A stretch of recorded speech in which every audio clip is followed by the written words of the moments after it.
रामायण के मंचन में या रामलीलाओं में आपने रावण की अवज्ञापूर्ण या अहंकारपूर्ण हंसी सुनी होगी। रावण को उसका भाई विभीषण समझाता है कि जो सीता का अपहरण है वह बहुत ही गलत कृत्य है और इससे उसका नाश हो जाएगा, इससे उसकी प्रभुसत्ता खत्म हो जाएगी, क्योंकि जो राम हैं वो मनुष्य नहीं हैं, वे भगवान हैं। लेकिन रावण इस बात को नहीं मानता है और उसकी हर बात को वो अहंकारपूर्ण हंसी के द्वारा अवज्ञा करता है और वो राम से विरोध करता है। अब इसके कुछ फिलॉसफिकल दार्शनिक कारण दिए गए हैं, लेकिन सामान्य जनमानस में रावण को बहुत ही अहंकारी बताया गया है और इसी अहंकार के कारण उसका नाश होता है, उसका पतन होता है, या उसके हैमार्सिया का कारण, उसकी नेमेसिस का कारण यही अहंकार होता है। तो जो एक्सेसिव प्राइड होता है और वो प्राइड जो एक बेवकूफ़ी की हद तक पहुंच जाए और जिसके कारण किसी का पतन होता है, उसे ह्यूब्रिस कहते हैं। HUBRIS, hubris. ह्यूब्रिस बेवकूफ़ी से भरा हुआ या मूर्खतापूर्ण या अत्यधिक जो अहंकार होता है, घमंड होता है, उसको ह्यूब्रिस कहते हैं। Excessive overconfidence is also called hubris, which is presumptuous, which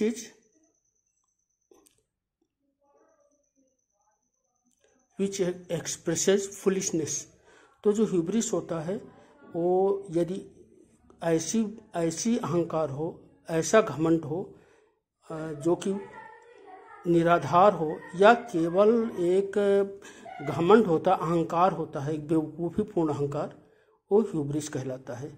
जो दुनिया का सबसे बड़ा महाकाव्य है महाभारत, तो उसमें कृष्ण दुर्योधन के पास जाते हैं और उससे बोलते हैं कि अच्छा केवल 5 गांव दे दो। तो दुर्योधन कहता है कि मैं सुई की नोक के बराबर भी जमीन नहीं दूंगा। ईसा पूर्व के एक संस्कृत नाटककार हैं भास। तो भास ने लिखा है, सूच्याग्रम नैव दास्यामि बिना युद्धेन केशव। हे केशव, बिना युद्ध के सूच्याग्र यानी सुई के आगे का जो एक नोक है उसके बराबर भी भूमि में नहीं दूंगा। तो ये ह्यूब्रिस है, ये एक्सेसिव प्राइड है। और बाद में दुर्योधन का जो पतन होता है, वो उसकी जो नेमेसिस होती है वो उसी ह्यूब्रिस के कारण होती है। ह्यूब्रिस के उदाहरण से इतिहास भरा पड़ा है। एडोल्फ हिटलर का पतन, नेपोलियन, यद्यपि कुछ मामले में वो अच्छा माना जाता है, लेकिन उसका भी पतन ये सब ह्यूब्रिस के कारण हुए हैं। उन लोगों ने बिना कॉमन सेंस का उपयोग किए केवल अपने अत्यधिक आत्मविश्वास या बोलो अत्यधिक अहंकार के कारण अपने पतन को स्वयं आमंत्रित किया। तो आए हम इस ह्यूब्रिस को, जो कि साहित्य में बहुत ज़्यादा जिसका उपयोग होता है और ग्रीक साहित्य में भी होता रहा है, इंग्लिश साहित्य में भी होता है, उसके बारे में विस्तार से अध्ययन करें। Hubris, the fact of somebody too proud, the fact of somebody too proud, a character with his pride usually dies because he see ignores warnings. यानी कोई कैरेक्टर है और वो अपनी प्राइड के कारण जो वार्निंग्स हैं उनको इग्नोर करता है, जिससे अंततः उसकी क्या हो जाती है, वो उसको डेथ हो जाती है। तो इसे ह्यूब्रिस कहते हैं। ह्यूब्रिस का एक और है hubris, the Greek word for insolence, affront applied to the arrogance or pride of the protagonist in a tragedy in which she defies moral laws or prohibition of gods. देखिए यहाँ पर दो तीन चीज़ें बहुत इंपॉर्टेंट हैं।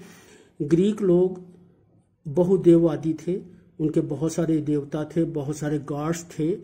तो वे जो गॉड्स देवता थे तो उनकी अवज्ञा करना या कोई जो नैतिक नियम है, मोरल लॉ है, उनको तोड़ना। तो जैसे कोई नैतिक नियम था तो ये माना जाता था कि यदि ये गलती आप करोगे तो देवता नाराज होगा इसका।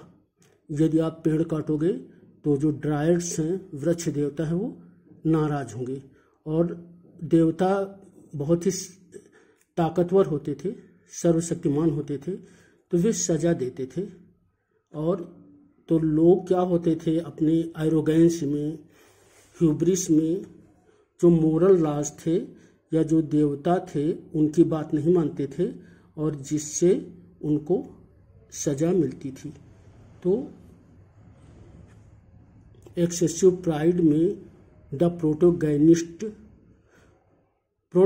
होता है जो मुख्य पात्र होता है, चाहे विलन हो, चाहे कोई ट्रेजेडी हो तो उसका हीरो हो, वो सब प्रोटोगैनिस्ट आता है, मुख्य पात्र। तो ट्रेजेडी में जो प्रोटोगैनिस्ट होता है, जब वो मोरल लॉज को डिफाई करता है, मोरल लॉज का विरोध करता है और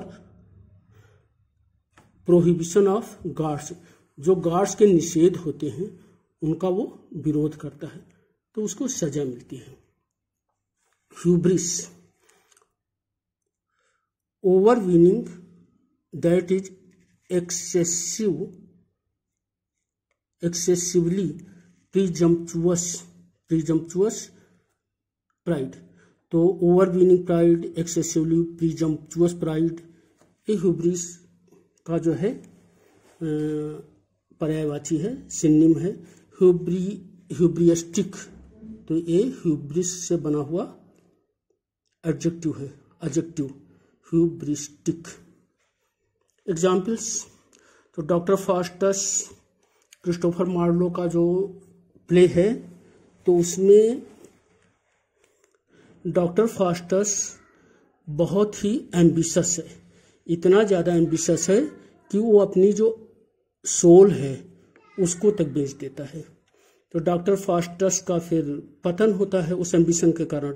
तो उसकी जो एक्सेसिव एम्बिशन है और इतनी हिम्मत वो क्यों करता है, क्योंकि उसके अंदर एक प्रीजम्पचुअस थिंकिंग है और ये उसका ह्यूब्रिस है। ऐसे पैराडाइज लॉस्ट में जो लूसीफर होता है, सैटन, वो उसका एक कोटेशन बहुत फेमस है, better to reign in hell than serve in heaven, better to reign in hell than serve in heaven. तो वो हेवन में, ईडन में गॉड के खिलाफ षड्यंत्र करता है, लोगों को भड़काता है और वो चाहता है कि गॉड की जगह पर उसकी पूजा की जाए। और बहुत एक बड़ी भयंकर स्पीच देता है। तो वो कहता है कि अपने जो उसके जो सहायक होते हैं उनसे कहता है कि जो स्वर्ग की दास्ता है उससे अच्छा है कि हेल का यानी नरक का राजा होना। तो उसका भी पतन होता है, वो वास्तव में गॉड होता है लूसीफर, लेकिन उसको स्वर्ग से गॉड जो है वो बाहर फेंक देता है। तो वो जो स्वर्ग से भगाया जाता है तो उसे बोलते हैं कि फॉलन एंजल। तो ये उसके ह्यूब्रिस के कारण होता है। जॉन मिल्टन ने 1667 में इंग्लिश का ये जो एपिक लिखा था, तो उसका जो लूसीफर है वो उसका डाउनफॉल ह्यूब्रिस के कारण हुआ है। मैरी शेली की जो फ्रैंकेनस्टाइन नावल है, और ये उसे तो पहली साइंटिफिक नावल भी कुछ लोग कहते हैं, वो भी उसका जो सृजन करता है उस एक राक्षस जैसे हड्डियों से एक जानवर उसे जीवित कर देता है और बाद में वो एक सबको मारने का कारण बनता है। तो फ्रैंकेनस्टाइन का जो प्रोटैगनिस्ट होता है, तो जो साइंटिस्ट होता है जो एक नया क्रीचर हड्डियों से बनाता है, तो साइंटिस्ट को चेतावनी दी जाती है कि आप नेचर के खिलाफ कर रहे हो, नेचर के विरोध में कर रहे हो, लेकिन उसके अंदर एक एक्सेसिव प्राइड होता है और उस एक्सेसिव प्राइड के कारण वो एक नया क्रीचर बनाता है। Hubris, excessive pride. अब एक टर्म आता है नेमेसिस। नेमेसिस नाउन है और इसका मतलब होता है ए पनिशमेंट और defeat that somebody deserves and can not avoid. तो जो ह्यूब्रिस के कारण, अब ह्यूब्रिस में हमेशा तो डाउनफॉल ही होता है, तो ह्यूब्रिस के कारण जो एक पनिशमेंट मिलता है या जो डिफीट मिलती है, और यहाँ पर कैन नॉट अवॉइड, उससे अवॉइड नहीं किया जा सकता है, तो वही हेमार्सिया वाला सेंस आता है, तो उसे नेमेसिस कहते हैं। तो नेमेसिस एक पराजय है, लेकिन ये नियत होती है, हर ह्यूब्रिस्टिक पर्सन की नियत होती है नेमेसिस, यानी जो बहुत ही ज़्यादा अहंकार में और गलत काम करता है, तो अंत में उसे पोएटिक जस्टिस मिलता है और वो उसकी नेमेसिस होती है। जैसे हिटलर की नेमेसिस, रावण की नेमेसिस, दुर्योधन की नेमेसिस, तो नेमेसिस है।